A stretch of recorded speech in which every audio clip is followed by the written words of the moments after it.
The woman on the phone said my name like she'd said it 1,000 times before. Calm, professional, unaware that the next sentence she spoke was about to fracture everything I thought I understood about my life. "Mrs. Carter," she said gently, "I'm calling to verify some details regarding your recent loan application." I froze in the middle of my kitchen. The coffee mug in my hand hovered halfway between the counter and my lips. The refrigerator hummed softly behind me. Outside, the afternoon sun warmed the quiet street. Everything looked ordinary, but nothing felt ordinary anymore. "I'm sorry," I said carefully. "What loan application?" There was a pause on the other end.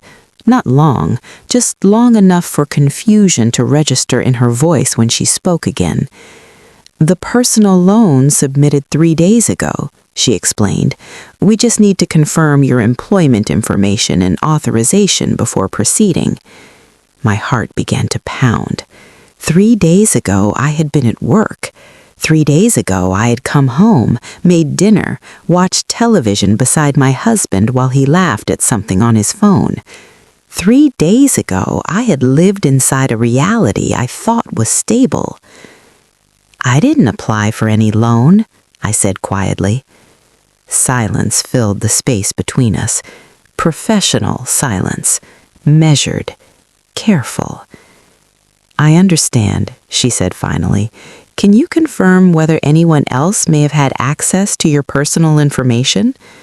My mouth went dry. Access. The word echoed inside me like something fragile breaking open. My husband, Marcus, handled most of our finances. It had always seemed easier that way. He was organized, confident. He spoke in numbers and plans, in future projections and financial strategies I trusted because I trusted him, because I loved him. "No," I said slowly. But even as I said it, something deep inside me shifted. Not certainty, but awareness. She asked me to confirm my social security number, my address, my employer. Every detail she read back to me was correct, perfectly correct. "Mrs. Carter," she said carefully, "the application was submitted with full identity verification." The kitchen suddenly felt smaller, like the walls were listening, like something had entered my life quietly, without permission, and rearranged the truth while I wasn't looking. "Can you tell me when it was submitted?" I asked. 3 days ago, she repeated. 3 days ago. Marcus had come home late that night. He'd kissed my cheek, he'd asked about dinner, he'd told me he was tired. He slept beside me while this invisible fracture spread beneath the surface of everything we had built. My fingers tightened around the phone. "I didn't authorize it," I said firmly. Her tone shifted again, still polite, but sharper now. "Thank you for letting us know. We'll flag the account immediately and open a fraud investigation." Fraud. The word landed heavily in my chest. I wasn't ready to say it out loud. Not yet. Not about him. "Is there anything else I should do?" I asked. There was a pause. "Monitor your accounts carefully and report anything unusual." Unusual. I ended the call slowly. The house was quiet. Too quiet.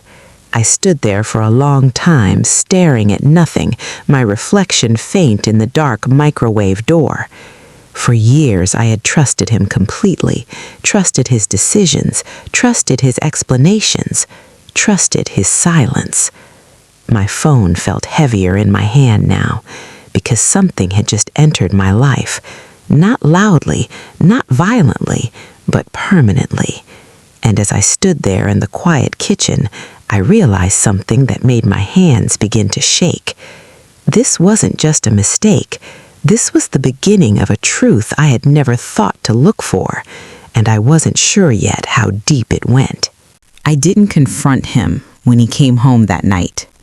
That was the first decision I made for myself, not out of fear, out of clarity.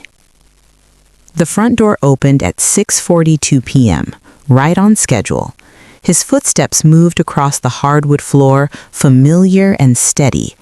The sound of his keys landing in the ceramic bowl by the door echoed softly through the house. "Hey," Marcus called out casually. "You home?"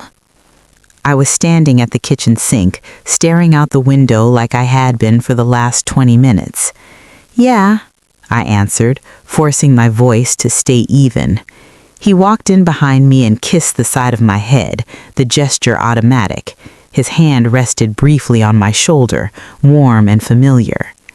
I didn't flinch, but something inside me had already stepped back. "How was work?" he asked, opening the refrigerator. "Busy," I said. That wasn't a lie. It just wasn't the truth that mattered. He moved around the kitchen comfortably, unaware that the ground beneath him had already begun to shift. He poured himself a glass of water, checked his phone, scrolled, relaxed. Normal. He looked normal. That was the most unsettling part, because 3 days ago, while I was living inside that same version of normal, someone had used my name, my information, my identity. And the only person who had access to everything was standing 5 feet away from me. I watched him carefully without letting him see it, the way his shoulders relaxed, the way his expression stayed calm, the way he existed without the weight I now carried. It didn't make sense, or maybe it made too much sense. "You okay?" he asked suddenly, glancing at me. I realized I had been staring. "Yeah," I said quickly, "just tired." He nodded, accepting the answer without question. He had always trusted my silence, because my silence had always protected him. We ate dinner together at the table like we always did. He talked about work, about someone getting promoted, about a project he was managing. His voice was steady, easy, practiced. I nodded in the right places, asked the right questions, played my part perfectly. But my mind was somewhere else, watching, listening, noticing things I had ignored before. After dinner, he went to the living room and sat on the couch scrolling through his phone. I stood in the kitchen, my hands resting on the counter, listening to the quiet rhythm of his breathing. I thought about the bank representative's voice. Full identity verification. That wasn't an accident. That was access. I dried my hands slowly and walked down the hallway toward the bedroom. Our bedroom. His laptop sat on the desk, closed. Harmless, ordinary. But now I understood something I hadn't allowed myself to consider before. Trust doesn't erase possibility. It conceals it. I didn't open it. Not yet, because this wasn't about reacting emotionally. It was about understanding completely. From the living room, I heard him laugh quietly at something on his phone. The sound made my chest tighten, because it meant he wasn't worried. He didn't know what I knew. He didn't know the truth had already begun to surface. And I realized something in that moment that changed everything. He believed I would never look closely. He believed I would never question him. He believed my trust was permanent. But trust, once cracked, doesn't shatter loudly. It fractures quietly. And I wasn't ready to confront him yet, because first I needed to know exactly how much of my life he had already taken without asking. I waited until he fell asleep.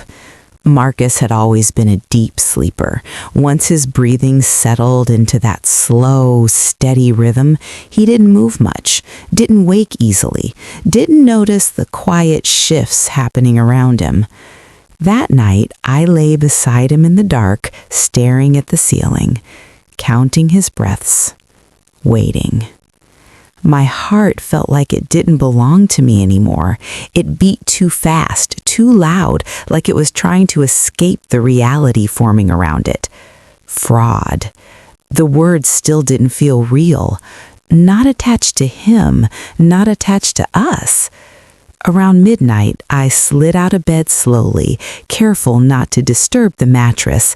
My bare feet touched the cool hardwood floor, grounding me in something physical when everything else felt unstable. The house was silent. I moved down the hallway toward the office, every step deliberate. The door creaked slightly when I pushed it open, and I froze, listening. Nothing. Just his steady breathing from the bedroom.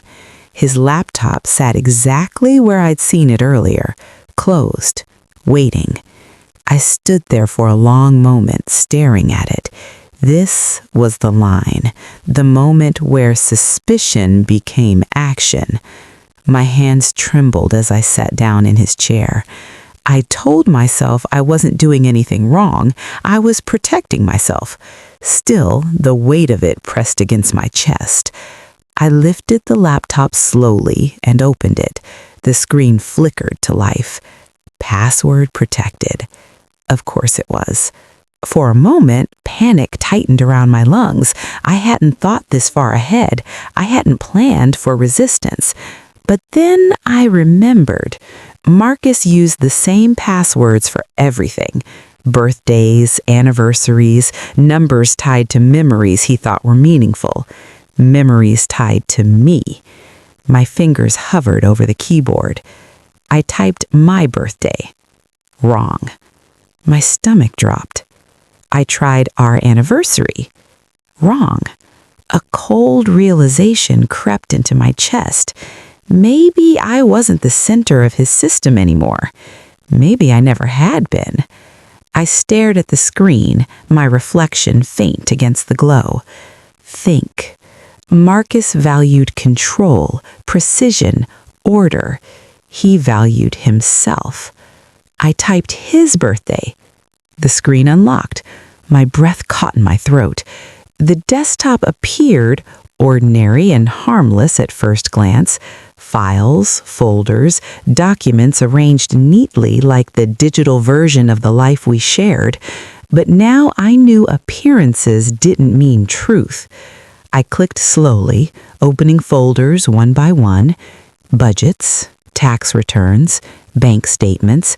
Everything looked normal, too normal, until I found it, a folder labeled simply personal. My chest tightened. I hesitated because some part of me already knew what I would find. I opened it. Inside were files I didn't recognize. Loan documents, application confirmations, authorization forms, each one using my identity like it belonged to him.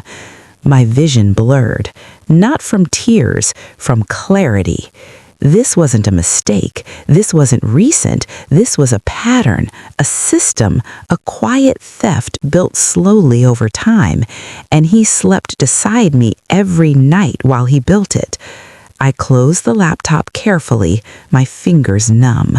The house was still silent. Marcus was still asleep, unaware that everything had just changed. I stood there in the dark, my heart pounding with a truth I could no longer ignore. The man I loved hadn't just betrayed my trust.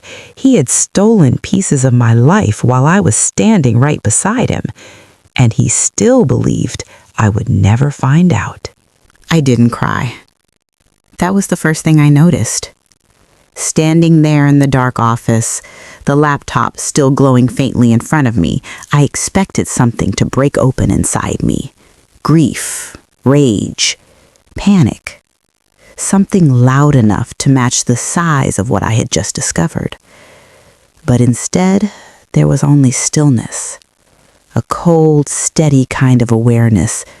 Because crying would have meant I was surprised. And deep down, I wasn't. Not completely. There had been signs. Moments I dismissed, explanations I accepted too easily, questions I never asked because trust had made asking feel unnecessary. Now I understood something I hadn't understood before. Trust had never protected me. It had protected him. I opened the laptop again, this time with intention, not emotion. Evidence. I reached for my phone and turned off the sound, my fingers moving carefully, deliberately. I opened the camera and began taking pictures of every document. Loan agreements, account numbers, authorization forms forged with a version of my signature that looked convincing enough to deceive anyone who didn't know the difference. But I knew. I knew the way my hand moved when I signed my name. This wasn't it. Each photo I took felt like reclaiming something that had been taken without permission. Not just money, power, control, truth. My hands didn't shake anymore. They moved steadily, guided by something stronger than fear. Clarity. I photographed everything, not just the documents themselves, but the file names, the dates, the folder structure, every detail that connected the pattern together. Because this wasn't one mistake. This was deliberate, calculated, careful. When I finished, I emailed the photos to myself immediately, creating a record outside his control, a backup he couldn't erase, a truth that couldn't disappear just because he decided it should. My phone buzzed softly as the email sent. I stared at the screen, watching the small confirmation notification appear. Done. For the first time since the bank called, I felt something shift inside me. Not relief, but strength. Because now I wasn't just suspicious, I was informed. I closed the laptop carefully, placing it exactly where I had found it. No signs of disturbance, no signs that anything had changed, because outwardly, nothing had. Marcus still slept in our bed, still believed in the version of me he had always relied on, the version that trusted without question, the version that wouldn't fight back. I walked quietly back down the hallway, pausing at the bedroom door. He lay there on his side, his face relaxed, peaceful in sleep. He looked harmless. That was the lie. Harm doesn't always look violent. Sometimes it looks like familiarity. Sometimes it looks like love. Sometimes it looks like the person you built your life around. I stood there for a long moment, studying him, seeing him clearly for the first time. He hadn't just taken money. He had taken my autonomy, my security, my ability to exist without being used.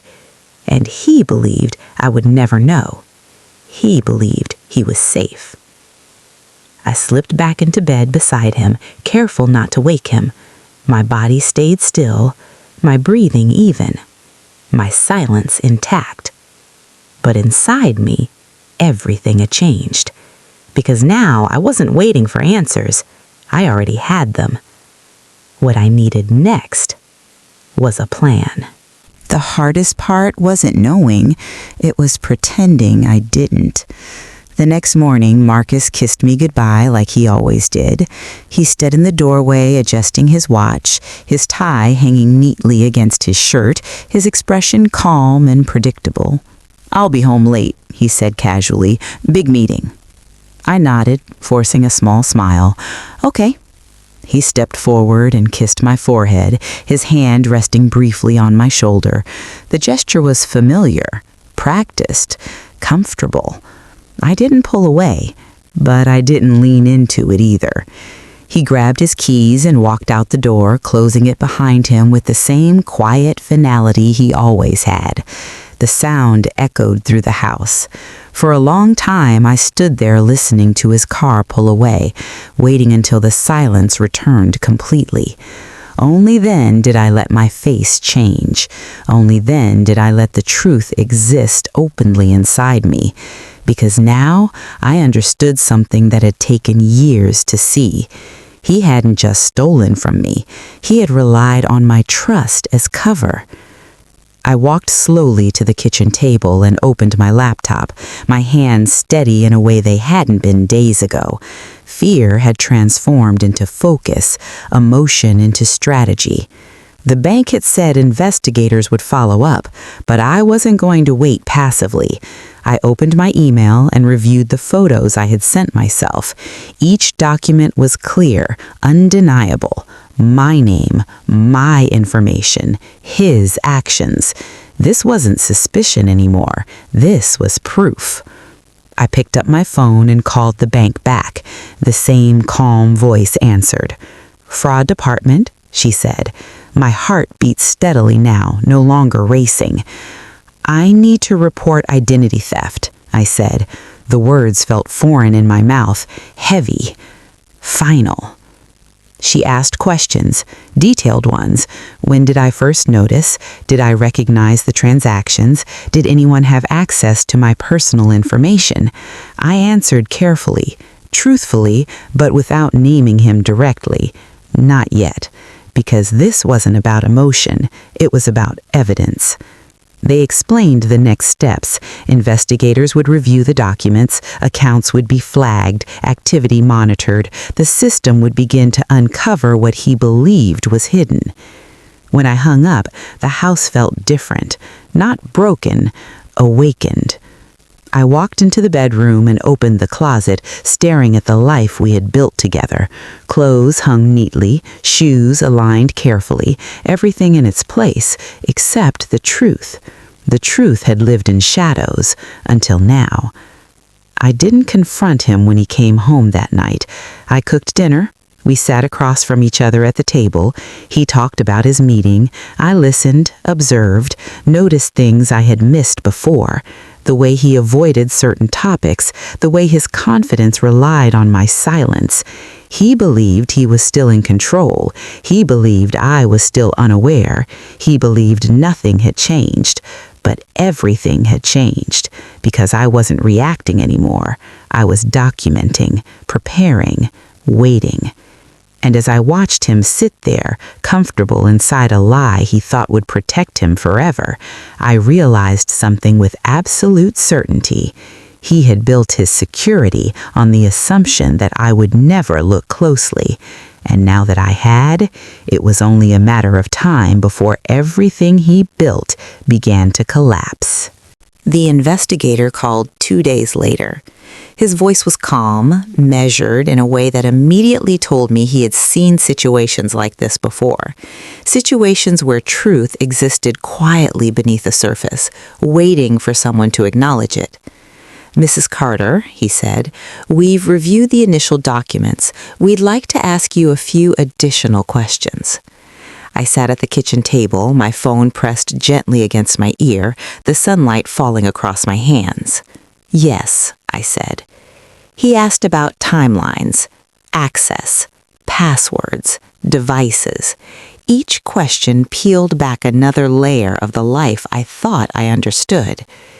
"Do you share a residence with anyone else?" he asked. The question lingered in the air. "Yes," I said carefully, "my husband."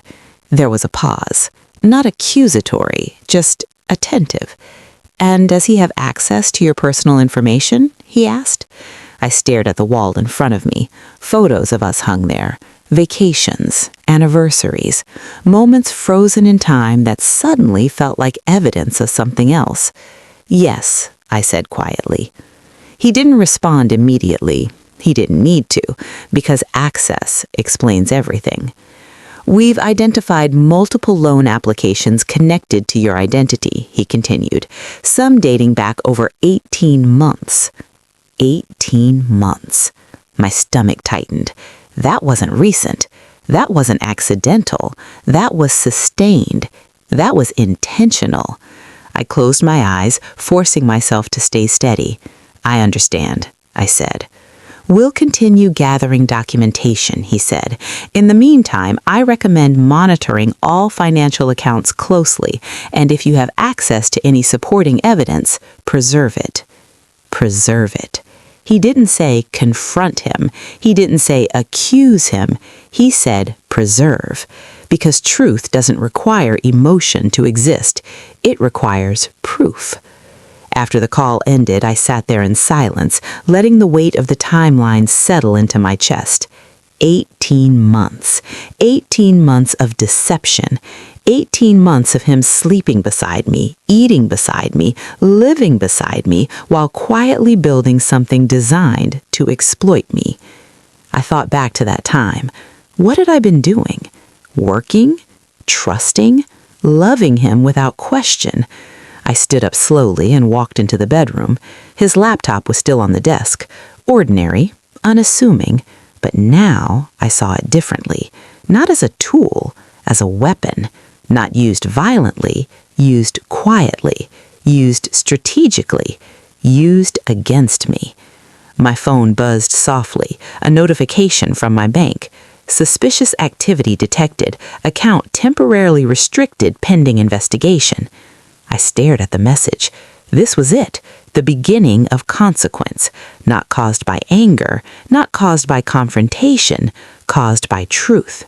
I hadn't said anything to him yet, hadn't accused him, hadn't revealed what I knew, and already the system he relied on was beginning to turn against him. He came home that evening like nothing had changed, like his world was still stable, like his secrets were still safe. He smiled at me, kissed my cheek, asked about my day. I answered calmly, because now I understood something he didn't. Collapse doesn't happen all at once. It happens slowly, quietly, piece by piece, and he still believed he had time. He didn't know the truth had already begun moving without him. The first crack showed on his face 3 days later. It wasn't dramatic, it wasn't loud, it was subtle. So subtle that the version of me from a week ago might have missed it completely, but I didn't miss anything anymore. Marcus stood at the kitchen counter scrolling through his phone, his jaw tightening in a way that didn't match the casual way he'd ask, "Did the bank call you recently?" My heart didn't race. It settled. "No," I said calmly, sipping my coffee. "Why?" He shrugged too quickly. "Just checking. They've been weird lately." Weird. I nodded, letting the word hang between us. Inside, something solidified. He knew. Not everything, but enough. Enough to feel the ground shift beneath him. That night, I noticed the small changes. He checked his email more often. He stepped outside to take calls he used to take in front of me. He stopped talking about money altogether. Silence had replaced confidence, and silence, I was learning, was a confession all its own. The investigator emailed me the next morning. Subject, additional findings. I opened it slowly. They had uncovered more accounts, more lenders, more forged authorizations, not just personal loans, lines of credit, all in my name, all approved under the assumption that I would never challenge them. The pattern was undeniable now, systematic, intentional, carefully concealed. I forwarded the email to a secure folder I'd created just for this, my own quiet archive of truth. Then I closed my laptop and went about my day like nothing had changed. Because on the surface, nothing had. But beneath it, everything was unraveling. That evening, Marcus came home late, later than usual. He didn't meet my eyes when he walked in. "I'm exhausted," he said. "Long day." I smiled gently. "You should rest." He nodded, grateful for my calm. He still believed my silence was protection. He still believed I was unaware. He still believed he could manage this. What he didn't know was that the system he had manipulated so carefully was now documenting him just as methodically. Banks don't need emotion. Investigators don't need confrontation. Truth doesn't need permission. It just needs time. That night, as he slept beside me, his breathing uneven now, I stared into the darkness and felt something I hadn't felt since the call from the bank. Relief. Not because it was over, but because I no longer carried it alone. The truth had witnesses now, and witnesses change everything. Because once the truth is seen by the right eyes, it doesn't matter how quietly someone tried to hide it, it will come out. And when it does, it never asks who's ready. The letter arrived on a Thursday. Plain white envelope, bank logo in the corner, ordinary enough that the old version of me might have placed it on the counter without opening it right away. But I opened everything now. I stood in the kitchen, holding the envelope carefully, my fingers steady despite the weight of what it represented. Inside was a formal notice. Accounts frozen pending fraud investigation. My breath slowed. Not quickened, slowed. Because this was confirmation, not suspicion, not theory, confirmation. I read the letter twice, absorbing every word. Multiple accounts connected to my identity had been restricted, transactions suspended, further review underway. The system had begun to respond, not because I confronted him, because I told the truth. That night, Marcus came home earlier than usual. His energy was different, tighter, controlled. He avoided eye contact as he set his keys down. "Everything okay?" I asked calmly. He hesitated, only for a second, but it was enough. "Yeah," he said. "Why wouldn't it be?"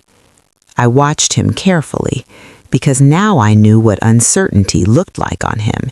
He wasn't in control anymore. He just hadn't accepted it yet. He poured himself a drink, his hand less steady than before. "They froze one of my accounts," he said suddenly.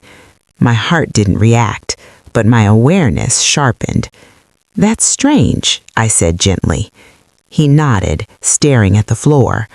"They said something about verification issues." Verification. The same word the bank had used with me. The same word that had started everything.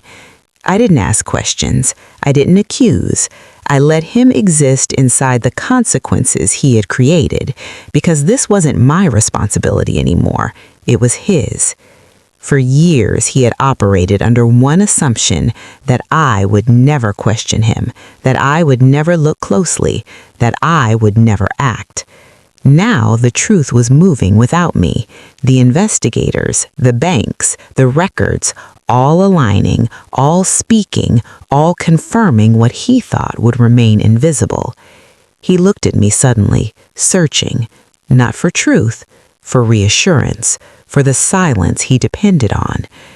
"You ever have problems with your accounts?" he asked carefully. I met his eyes. "No," I said calmly. It wasn't a lie, because the moment I found out, I stopped allowing it to be my problem. He nodded slowly, processing, calculating, trying to understand what had changed. But what he didn't understand yet was this. He wasn't losing control because I confronted him. He was losing control because I stopped protecting him. That night, I lay beside him in silence, his breathing uneven, his body restless. Fear had entered his world now, the same quiet fear I had carried for years.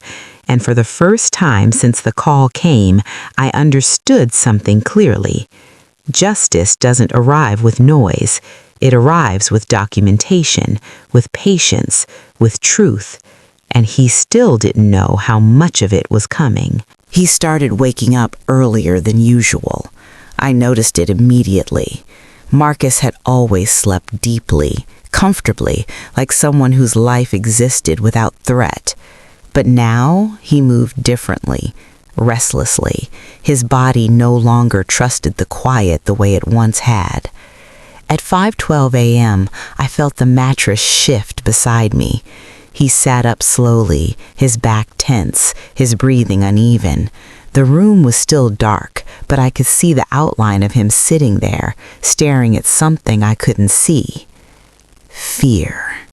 Not the loud kind, the quiet kind, the kind that lives in uncertainty.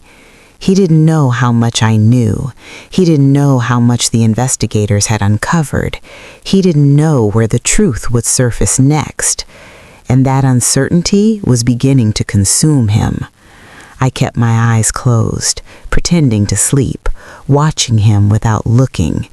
He stood up and walked out of the bedroom, his footsteps careful, almost cautious, a version of him I had never seen before. Because control had always made him confident, and now control was slipping. Later that morning, my phone buzzed, a message from the investigator.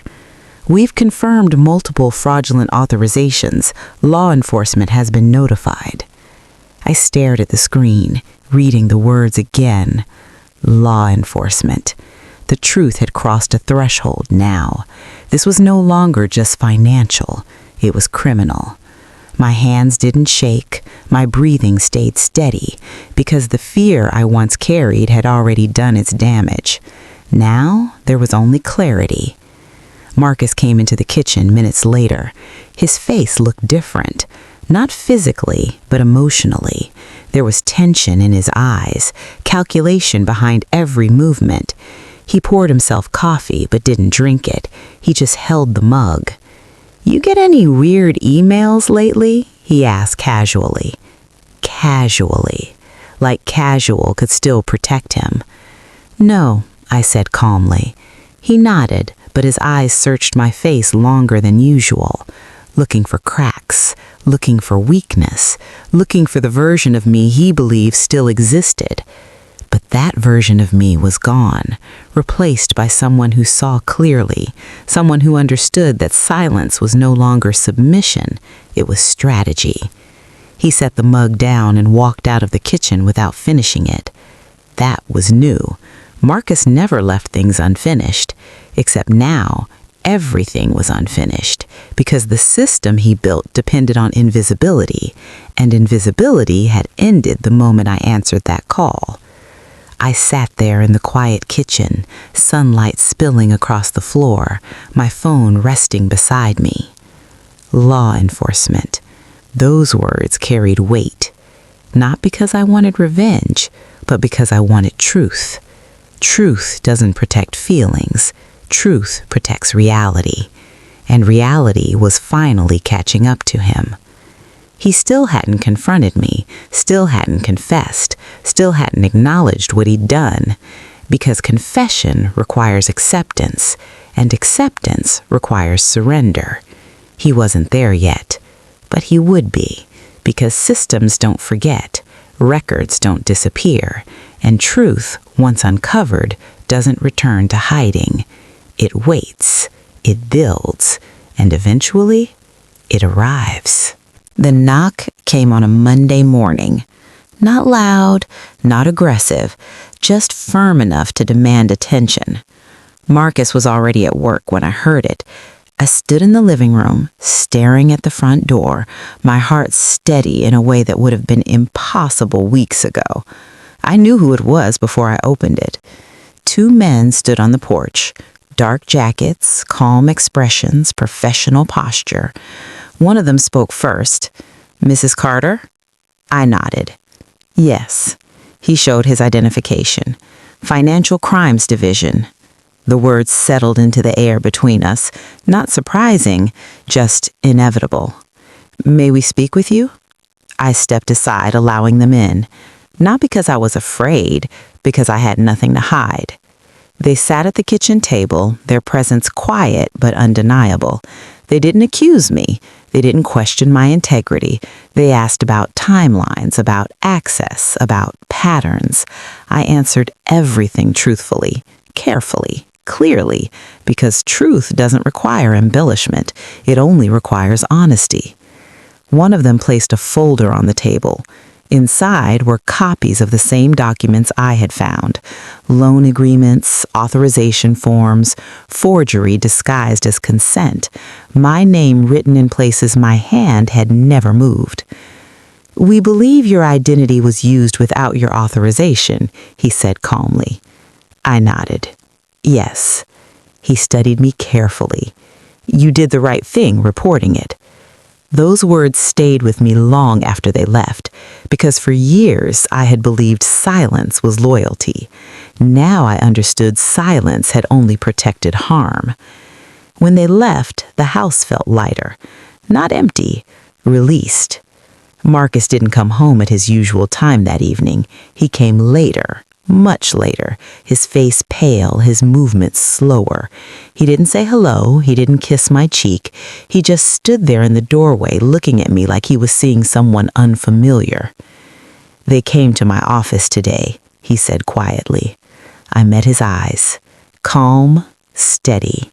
Yes. He asked questions. His voice wasn't confident anymore. It was fragile. They froze everything. Everything. The system he built, the access he relied on, the control he believed would protect him, gone. He looked at me, searching for something. Sympathy, protection, silence. But I didn't offer any of it, because this wasn't happening to him.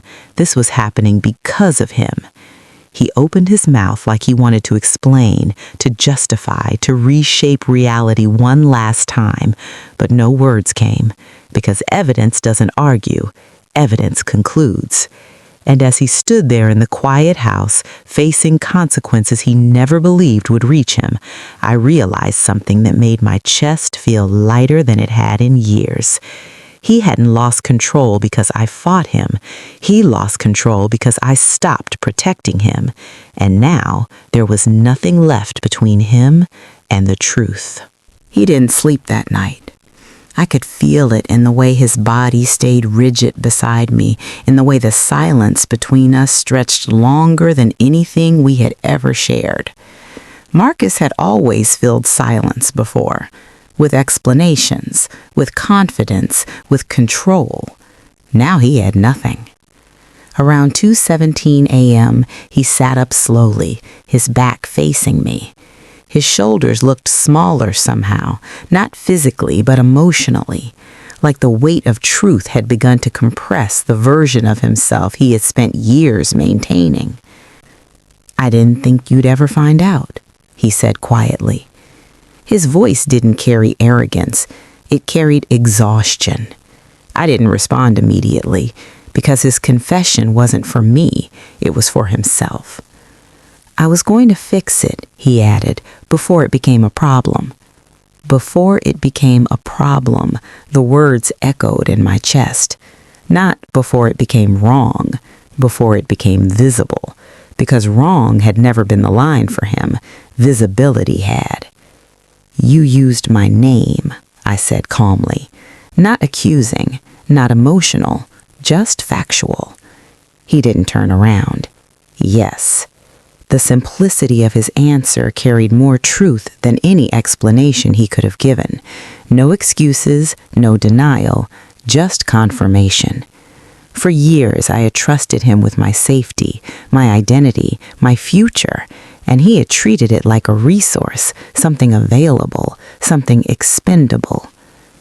"I never wanted to hurt you," he said quietly. I almost smiled at that, not because it was funny, because it was incomplete.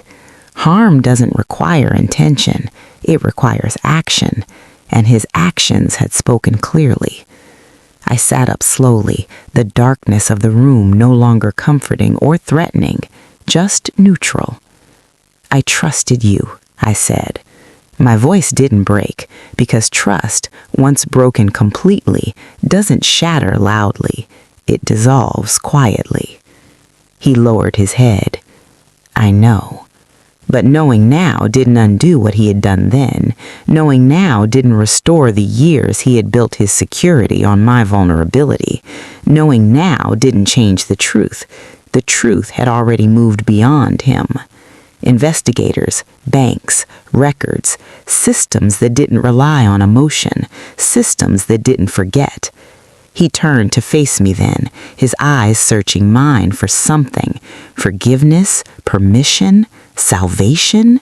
But I had none of those things left to give him, not because I hated him, but because I finally loved myself enough to stop sacrificing my safety for his comfort. "I reported it," I said calmly. The words landed softly, but their impact was irreversible. He closed his eyes briefly, accepting, not arguing, because deep down he had always known this moment was possible. He just never believed I would be the one to allow it to happen. For years he had depended on my silence, on my trust, on my willingness to protect him from consequences he created himself. Now he understood something he had never understood before. I wasn't protecting him anymore. I was protecting myself, and there was nothing he could do to change that. He moved out 2 weeks later, not with anger, not with shouting, just quiet. He packed his things into boxes with the same careful precision he had used to construct the life he thought would never unravel. Each drawer he emptied felt less like loss and more like restoration, not of the house, but of myself. We didn't argue. There was nothing left to argue about. Truth had already spoken. He stood in the doorway before he left, his hand resting on the frame like he was trying to memorize something that no longer belonged to him. "I never thought it would end like this," he said softly. I believed him, because people who build their lives on deception rarely imagine the moment reality returns. But I didn't respond, not because I didn't have words, because I didn't need them. He walked out, closing the door behind him with a finality that felt different this time. Not heavy, not painful, complete. The house was quiet again, but it wasn't the same quiet. This quiet didn't carry fear, it carried peace. In the weeks that followed, investigators continued their work. I answered their questions when needed, provided documents when asked, watched as the system did what it was designed to do, separate truth from manipulation. His accounts remained frozen, his access remained restricted, his control remained gone. I didn't celebrate it, because this was never about revenge. It was about freedom. For years, I had trusted him to protect our future. Now, I was protecting it myself. I opened new accounts, monitored my credit, built financial security on foundations that didn't depend on anyone else's integrity. For the first time in years, every decision that shaped my life belonged entirely to me. Friends asked questions, some quietly, some cautiously. I answered only what I chose to answer, because healing doesn't require public explanation. It requires private truth. Sometimes, late at night, I thought about the woman I had been before the call came. The woman who believed trust alone could guarantee safety. The woman who never imagined the person closest to her could quietly dismantle her security piece by piece. I didn't hate her. I honored her, because her trust wasn't weakness. It was love. But love, I learned, must exist alongside awareness, not instead of it. That phone call hadn't destroyed my life. It had revealed it, revealed my strength, my resilience, my ability to stand inside truth even when it hurt. He believed I would never look closely. He believed I would never question him. He believed I would never act. He was wrong. Because the call from the bank didn't break me, it freed me. If you learned something new from my life story, please like this video, subscribe to join our community for more stories like mine, and comment down below where you're watching this video from. I'd truly love to know.